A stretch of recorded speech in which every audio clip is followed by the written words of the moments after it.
Hi, today we're going to show you how to take chocolate milk out of your carpet. There's a really good stain here and it's been here a while. It's actually quite hard. You can probably hear it.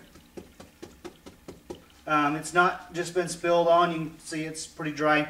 A couple things about milk or chocolate milk that this makes it a little bit different than other spot cleanings is the bacteria in the milk. Not only do we want to remove the stain so it goes away, but we also want to make sure that that milk doesn't start to smell and get that kind of that rotten milk smell in your carpet, your house. The first thing to do obviously is to remove the stain, and typically you can just use some of a spot cleaner like ours.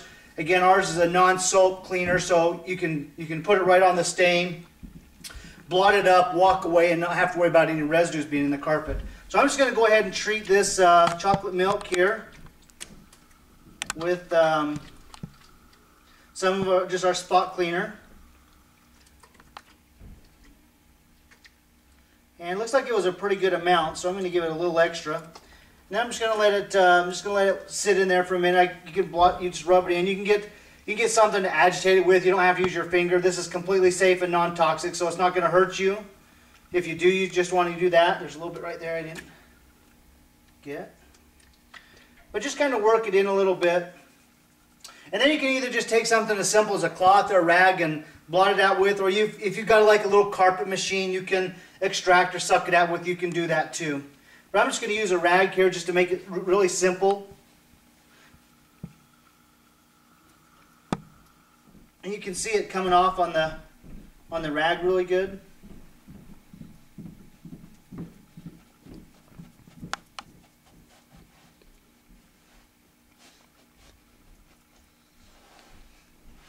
Okay, we'll give it another dose. I can still see a little bit there.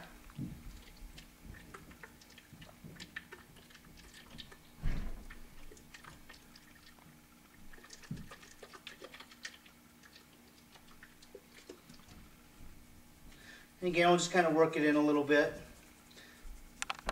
One thing you can do if you use our spot cleaner too is when you mix it up, if you mix it up with warm or hot water and then use it, it helps break it down a little bit. It's not mandatory, but just a little tip. It'll dissolve a little bit better if the water's hot. And again, remember, you always want to blot. You don't want to scrub, at least not real hard. Okay.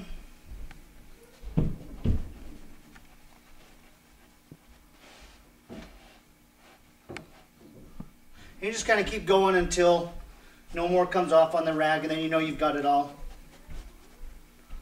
We'll grab a new rag here. And we'll just do another treatment. Again, it just depends on how much is on there. It depends on how many times you have to treat it. But again, just keep treating it until no more comes off on the rag, or you can't suck any more out with your machine, whatever it is you're using. Like that. And so this customer has a whole bunch of stains we're going to take out today as well. So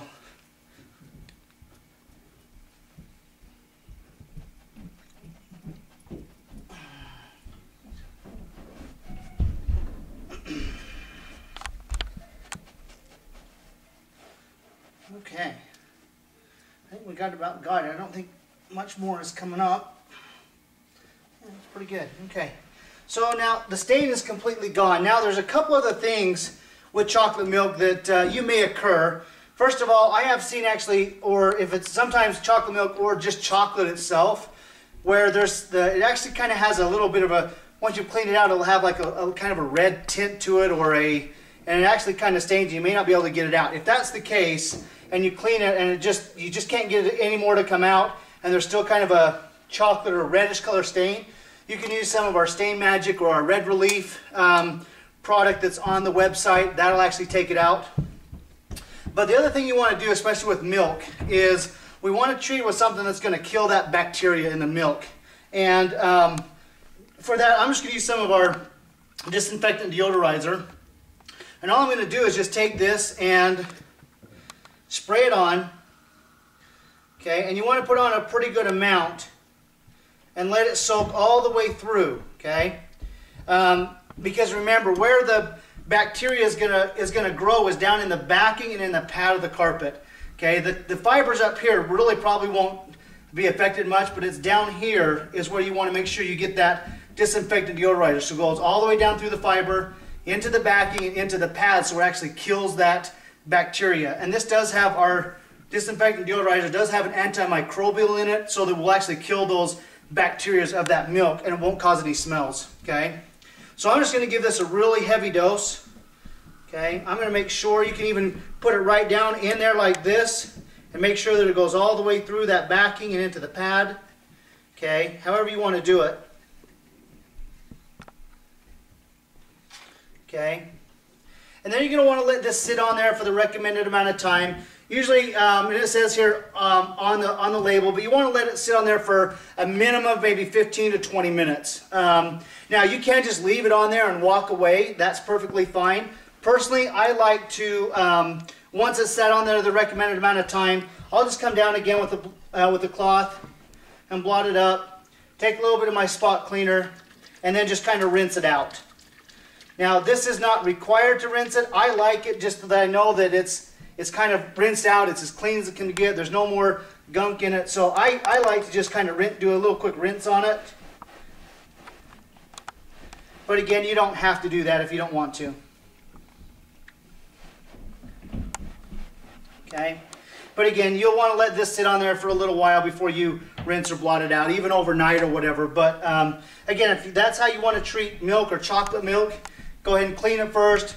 Make sure you're good disinfectant on there so it doesn't cause any of those smells. And your problem's taken care of. Thanks for watching.